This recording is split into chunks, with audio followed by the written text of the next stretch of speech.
Salam sehat, jumpa lagi di channel Tanya Dokter Paran. Kali ini kita akan membahas tentang tindakan tanpa operasi pada wasir.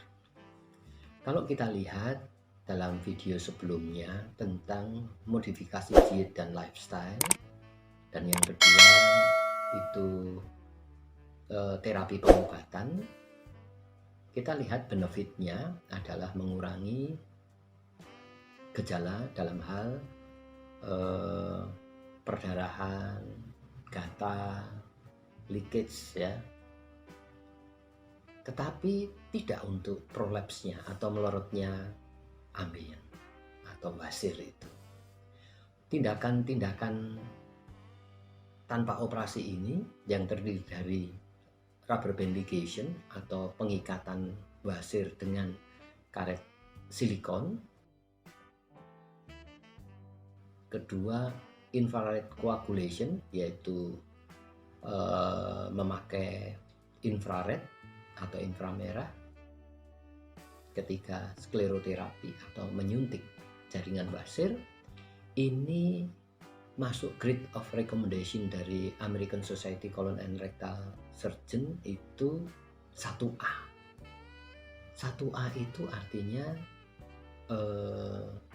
modalitas terapi ini benefitnya lebih besar daripada risiko dan implikasinya, atau keuntungannya lebih besar daripada kerugiannya.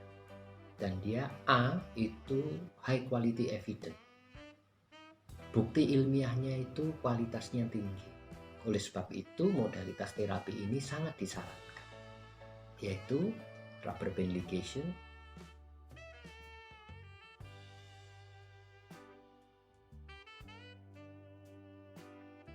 infrared coagulation,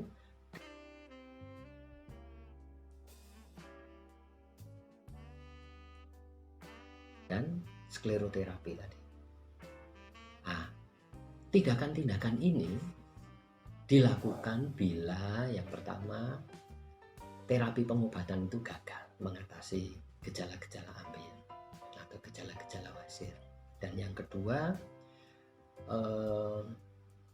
tindakan tanpa operasi ini digunakan atau dilakukan untuk grade 1, grade 2, dan grade 3 yang terseleksi. Maksudnya grade 3 yang terseleksi itu adalah begini. Grade 3 itu ada BAB keluar benjolan, kemudian harus dimasukkan. Saat benjolan itu dimasukkan, selaput lendirnya masih kelihatan, itulah yang disebut grade 3 dengan mucosal prolapse. Selaput lendirnya melorot, itu harus operasi. Untuk yang dilakukan tindakan tanpa operasi adalah grade 3 yang partial mucosal prolapse atau sedikit saja mukosanya itu melorot. Itu bisa dilakukan rubber band ligation. Ya, jadi tindakan-tindakan tanpa operasi ini dilakukan hanya untuk grade 1, grade 2, dan grade 3 yang terseleksi, yang non-mucosal prolapse. Ingat ya, seperti itu. Tujuan perbaikan dengan tindakan tanpa operasi ini yaitu mengurangi gejala dengan cara mengurangi ukuran dan juga mengurangi vaskularisasi dari jaringan wasir.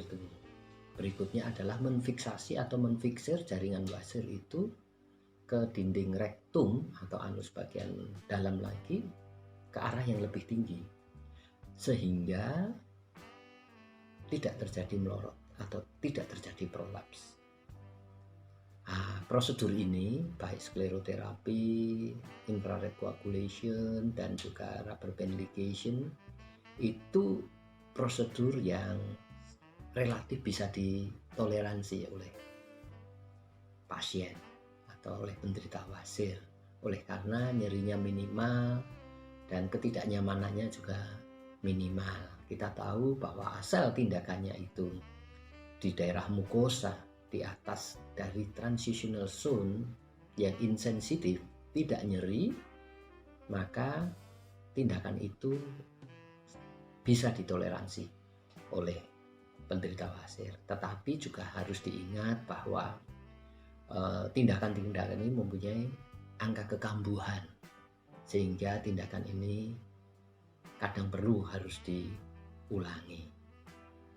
Kita ingat bahwa tindakan tanpa operasi ini menurut guideline dari American Society of Colon and Rectal Surgeon itu masuk 1A.